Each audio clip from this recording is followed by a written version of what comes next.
30 years ago, Britain went to war with Argentina over the Falkland Islands. In April 1982, the talk was all of victory. Do you remember what Queen Victoria once said? Failure, the possibilities do not exist, and we must go out calmly, quietly, to succeed.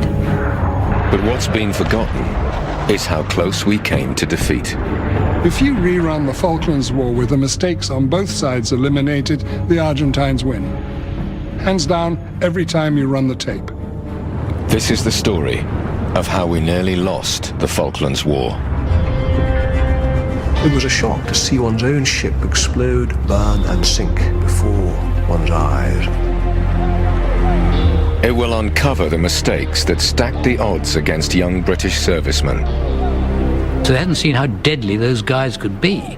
I can tell you, if I'd been on board that ship, I'd have swum ashore rather than stayed there.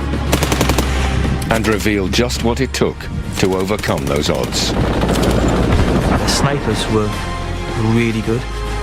These guys will not run away. And we realised that we were in for a... Excuse me, sir! There it is! And you will be mine! Sweet me! And there it is! Isn't this fun?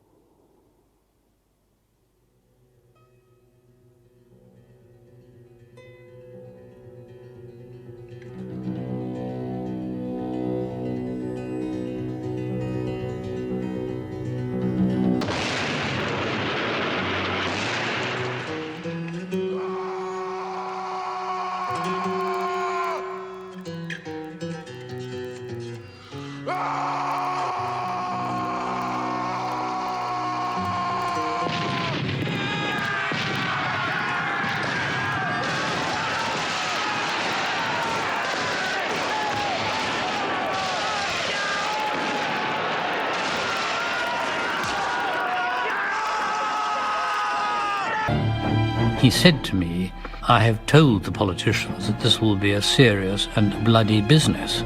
And you might think that I would be dismayed to hear that. Actually, I was rather glad, because I'd just heard a politician on the radio referring to the Argentines as tin pot dictators, which they might or might not have been. But what I didn't want was my people going around thinking these guys would be a pushover.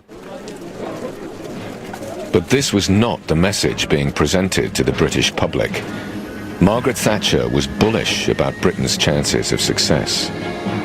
I am not talking about failure. I am talking about my supreme confidence in the British fleet, superlative ships, and excellent equipment.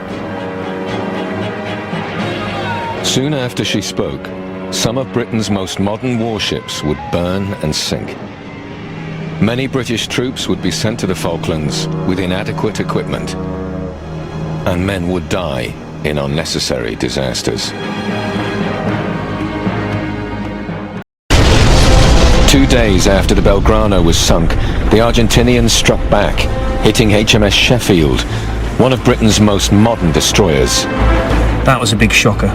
HMS Sheffield was our latest warship, and the Argentinians had taken her out. And here were we on a huge ship packed with Marines. That was a little bit worrying. The Royal Navy was more vulnerable than the tough talk at home had suggested. The Sheffield had spotted the incoming Exocet missile far too late. The Sheffield was lost through negligence. The captain of the Sheffield had not switched his mind to war.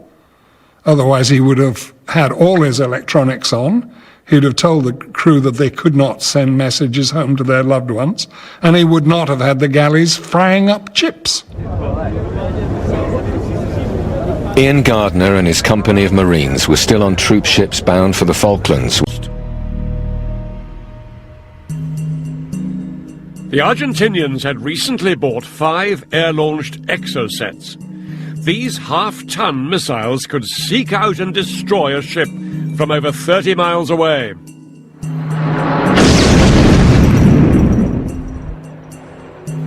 On the morning of the 4th of May, 2 Argentinian strike aircraft, each armed with an Exocet, took off from the mainland.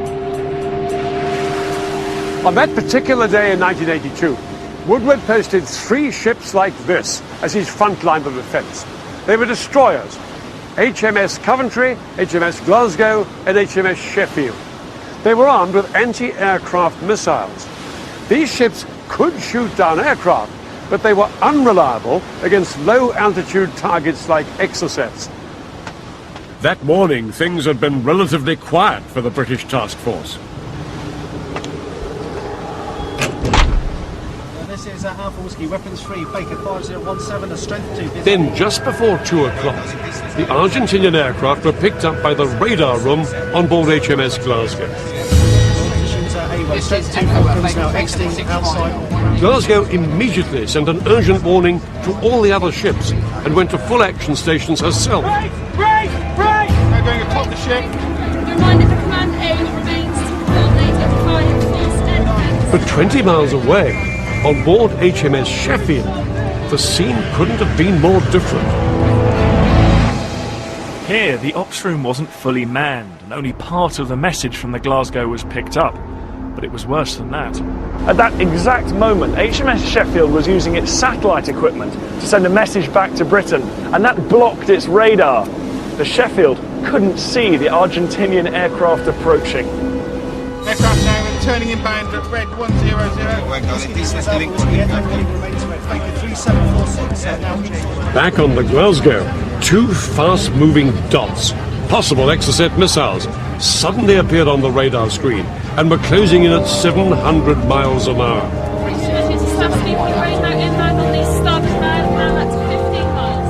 With a mixture of relief and horror, the captain of the Glasgow realized that the missiles were headed not for them, but straight for the Sheffield.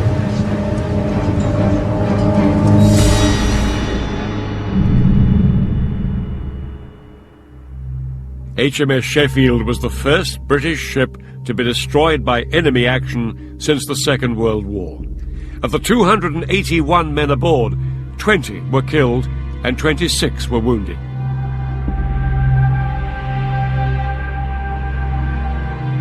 Blood had now been shed on both sides of the conflict.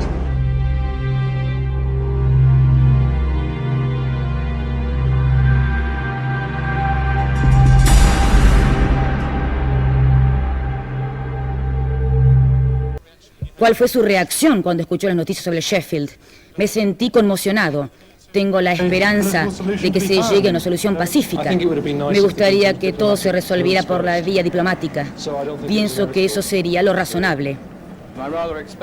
Yo sabía que esto iba a ocurrir, es inevitable. Cuando usted tiene misiles en un barco, es evidente que lo van a atacar. Era predecible y me siento muy triste. ¿Puede decirme qué sintió cuando se enteró sobre el destructor Sheffield? Que es un desperdicio. No entiendo estas cosas, pero tiene que haber un medio de llegar a una solución diplomática. Así que se me ocurre que lo mejor es negociar. Having heard the 4 or 5 guns start to go, and I thought to myself, they're actually throwing everything they can. And then I heard machine guns. And I thought to myself, sea dart didn't work, 4 or 5 guns didn't work, machine guns, everybody on the deck. Go, go.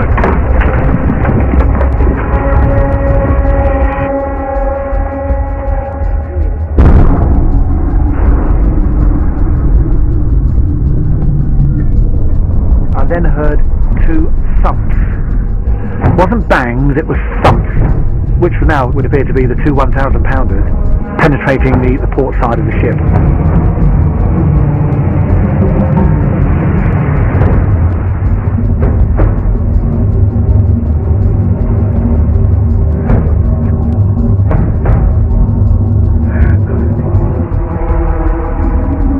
There was like a pregnant pause for a few seconds while people were taking stock.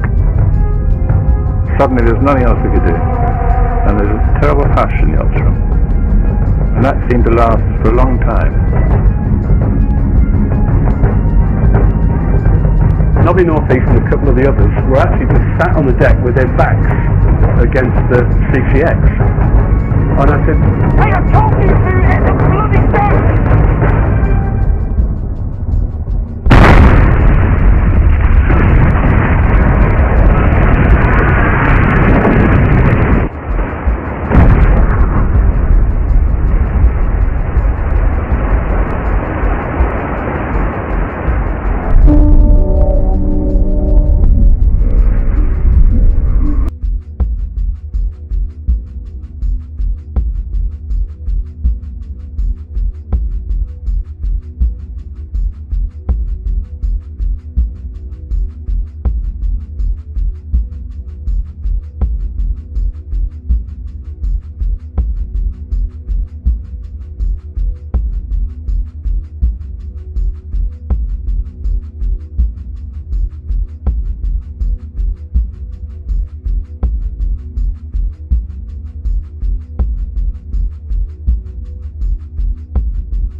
El 8 de junio de 1982, los medios de comunicación de todo el mundo fueron testigos de cómo 50 soldados británicos perdían la vida cuando el buque Sir Galahad fue bombardeado por aviones argentinos.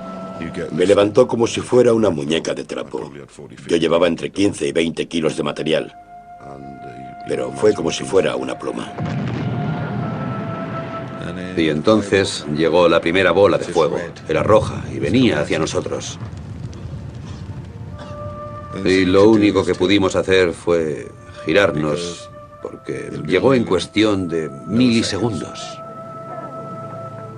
Fue el mayor desastre de la Guerra de las Malvinas y dejó un legado de dolor. Dije, le hemos perdido. Miré a mi marido. No podía hablar conmigo y yo tampoco podía decirle nada. Entonces se golpeó la cabeza contra la pared, como si quisiera hacer desaparecer parte del dolor. Centenares de soldados y sus familias quedaron afectados anímica y mentalmente. Es muy difícil. Si ves una herida en un brazo, puedes decir que tiene mala pinta, pero las heridas que sufren estos chicos no se ven. En este programa, los supervivientes cuentan la historia del bombardeo del Galahad y de cómo un cuarto de siglo después, esta acción de guerra sigue marcando muchas vidas. Too long. So in the end, I used to just get 3 guys to right me, put me on my feet, and then you carry on. Something that everybody suffered with, whether the boots fitted them well or not, was their feet. Everybody's feet, I think, were constantly wet, and because of that, you know, an injury that hadn't happened for a long time, trench foot. Trench foot was the first stage of frostbite, and that would very quickly deplete our fighting strength. I thought the exposure problem was really serious, so there was no way of getting them out of it, and cold injuries were the thing that really worried me.